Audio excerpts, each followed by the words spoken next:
After years of neglect, African agriculture is being recognized as a powerful driver of the continent's relentless growth.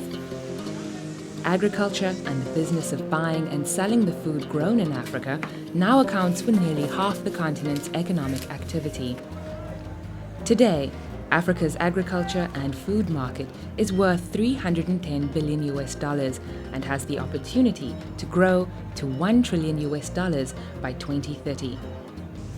An efficient sector could increase incomes, boost jobs, and reduce hunger and environmental degradation while building shared prosperity. Today, Brazil, Indonesia, and Thailand export more food product than all of the sub-Saharan African countries combined. It's time to change this.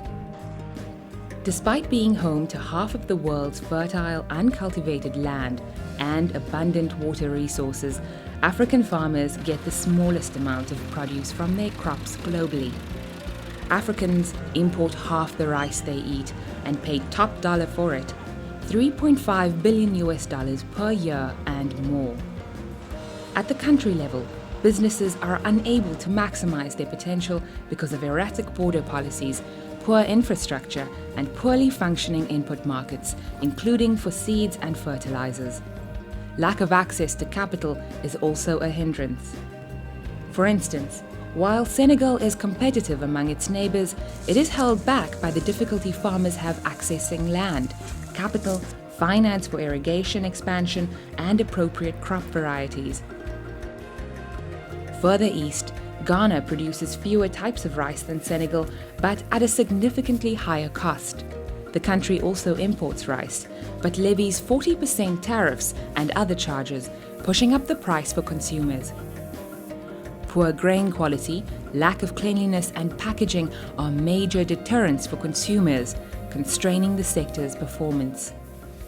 We still see challenges in the business environment, ranging from poor infrastructure and high transportation costs, erratic policy interventions in the agricultural markets and trade, and difficulties being faced by smallholder farmers and small businesses like Freshco.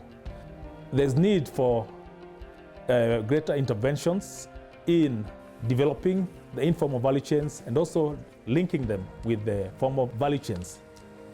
Maize or corn is a food staple for many Africans. Zambia is competitive when importing maize. It levies fewer tariffs, but fails on exports.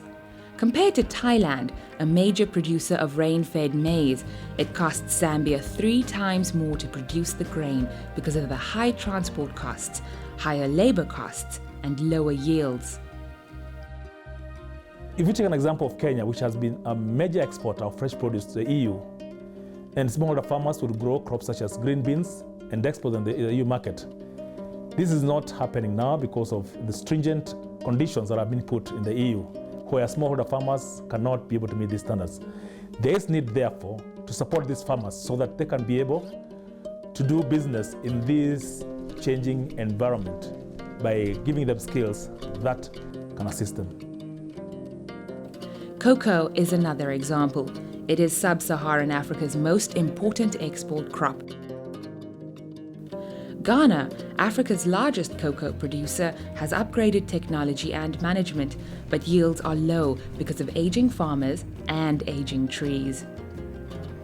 Ghana needs a substantial boost in investment to upgrade plantations and make growing cocoa a profitable venture.